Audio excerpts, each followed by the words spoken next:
ఈరోజు దేవుని వాక్యము కీర్తనలు 77:2. నా ఆపత్కాలమందు నేను ప్రభువును వెదికితిని.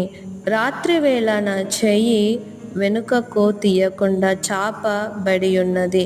నా ప్రాణము ఓదార్పు పొందునొల్లకయున్నది. దేవుని జ్ఞాపకము చేసుకొనున్నప్పుడు నేను నిట్టూర్పు విడుచుచున్నాను.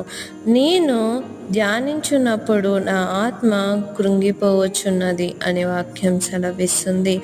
ఇక్కడ ఏంటి అనంటే, నా ఆపత్కాలమందు అంటే మన ఆపత్కాలం అంటే మనకి కష్టకాలం అనేది ప్రతి ఒక్కరి జీవితంలో ఉంటుంది కదండి.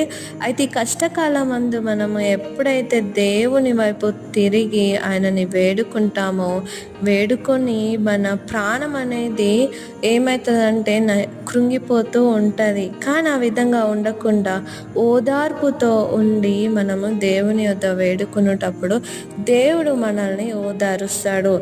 ఆయనని మనము ధ్యానిస్తున్నప్పుడు మన కృంగిపోయి ఉన్న ఆత్మని ఏం చేస్తాడనంటే దాన్ని మనల్ని ఓదార్పుతో ఓదార్చి ఇంకనేమో మనల్ని శాంతులుగా చేస్తారు అనంటే మన మనసుకి నెమ్మది వస్తుంది.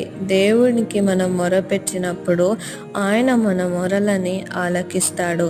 దేవుడి వాక్యాన్ని దీవించునుగాక.